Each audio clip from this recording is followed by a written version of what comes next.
They say love can blind even the sharpest mind. I was never a fool in business. Deals worth millions crossed my table, and I spotted lies faster than most could breathe. But when it came to her, I chose to be blind. It all began in the glittering heart of Manhattan. I, Ethan Cole, 36, a self-made entrepreneur in the high-end tech investment sector, had built my empire from nothing. The Manhattan skyline wasn't just a view from my penthouse. It was a reminder of my journey, from an intern in a cramped cubicle to the CEO of a firm valued at $200 million. With wealth came luxury, tailored suits, sleek cars, and a social circle dripping in status. Yet, with all this, something essential was missing: connection. Real, raw connection. Then came Isabella Hart. 29, a luxury event curator with a reputation for turning even the dullest soirees into dreamlike galas. She had the kind of charm that disarmed men who thought they'd seen it all. Auburn hair that fell like a silent cascade over her shoulders, green eyes that never blinked twice when they wanted something, and a presence, God, a presence, that made the world pause when she walked in. Our worlds collided at a charity fundraiser for art restoration, a cause I only attended to appease partners, but one that she turned into a moment I would never forget. She was effortless, speaking with senators and artists with the same smile, the same glint of interest, as if everyone was worth her time. When her gaze finally found mine across the crowded ballroom, it was as though the noise dimmed. I should have noticed the subtle things then, the way her eyes flicked toward the wealthiest guests first, and the calculated warmth in her touch when we shook hands. But love, or perhaps ego, paints over cracks with gold. By the end of that night, my world was no longer my own. And as I watched her leave in a Silvertown car, I had no idea that the same car would be waiting at the end of my aisle 2 years later, ready to take my heart and my fortune for a ride. And what I didn't know then was that this ride had a destination I wouldn't see coming. In the weeks that followed, Isabella became a constant, first in my evenings, then in my mornings, and eventually in my future plans. She spoke of her humble beginnings in Portland, of working 2 jobs to pay for her degree in luxury management. She admired ambition, or so she said, and praised my relentless drive as if it were a shared language. We traveled, New York rooftops, Napa Valley vineyards, Hamptons weekends.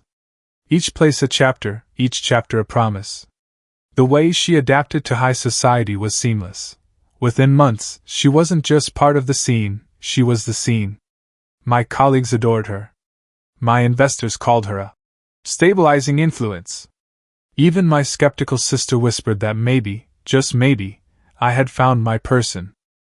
And in many ways I believed it. She seemed to know when I needed quiet, when I needed admiration, and when I needed fire. Our chemistry was undeniable, our public image impeccable, the mogul and the muse. But in those perfect photographs, the red flags were already waving. Late-night calls she dismissed as clients in Paris. Texts she quickly flipped face down, and her insistence on handling all wedding planning finances herself, claiming, with a laugh, that I had enough on my plate. I brushed them aside.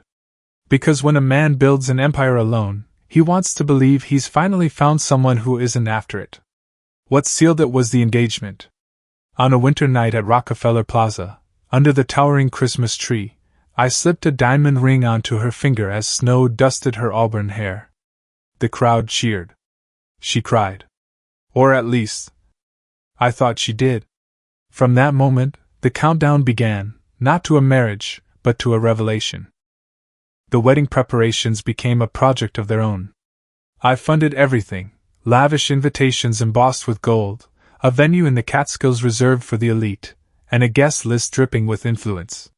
Yet I remained oddly uninvolved by her design. "It's your day too," she would say with a kiss. "But let me give you the dream you never had time to build." Her phone buzzed more often. Her trips to consult clients grew longer. Once, a friend of mine spotted her in Tribeca, not at any planner's office, but at a discreet cafe with a man in his 40s, rugged, familiar, but out of place. She brushed it off as a vendor. I wanted to believe her. But the truth leaks like a cracked pipe. I found her laptop open one morning, emails half written to someone named Marcus. Words like, "Can't wait till it's over," and "We'll finally have what we deserve," stared at me like ghosts. I confronted her gently. She laughed it off, claimed Marcus was her cousin. "We joke about escaping family weddings all the time." I nodded. And I let it go. Because love, when laced with ego, is not blind, it is deaf. The shadow of Marcus began to loom. I noticed him at the peripheries, wedding rehearsals, supplier meetings, once even at a gallery she claimed she went to alone. He never stayed long. But his presence lingered like a watermark on every moment. I should have called it off then. But instead I doubled down, hired a private investigator, moved my finances into a trust, and waited. And as the wedding day approached, I realized I wasn't the groom she wanted. I was the prize she planned to cash. The morning of our wedding was postcard perfect.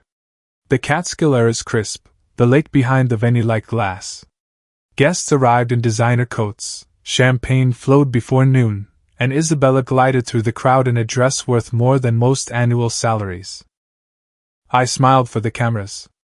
But inside, I was counting breaths. Because that morning, the investigator's final report had arrived. Marcus wasn't a cousin or a vendor. He was her former lover from Portland, a man she had lived with for 3 years, until he bankrupted his own event business and vanished. Together, they had filed for a joint property deal in California, 2 weeks before our wedding.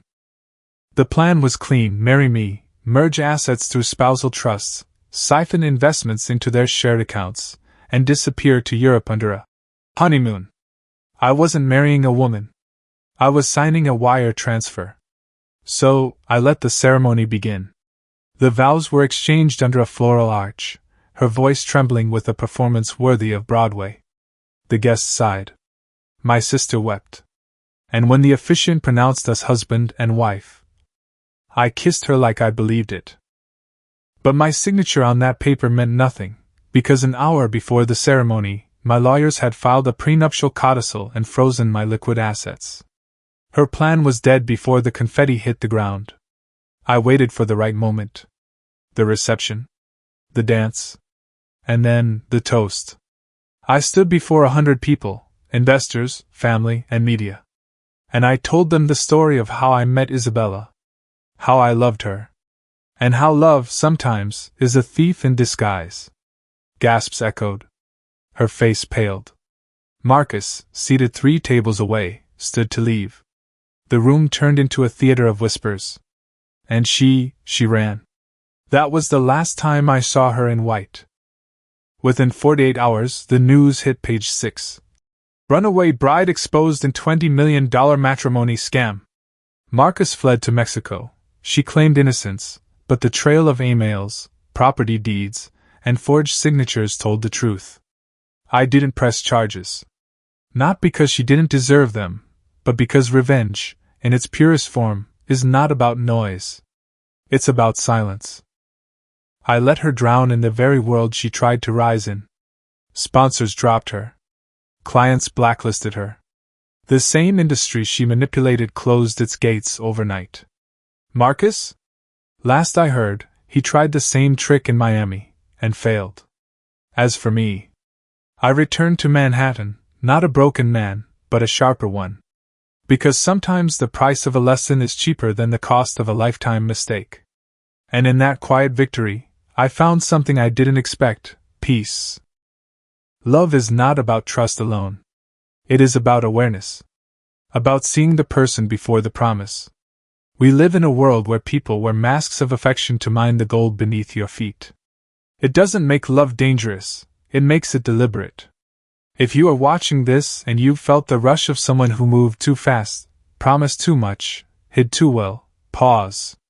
Ask the questions you're afraid to ask. Because the heart wants to build homes, but the wise build foundations. I didn't lose money that day. I lost an illusion. And in its place, I found the strength to never let love be a transaction again.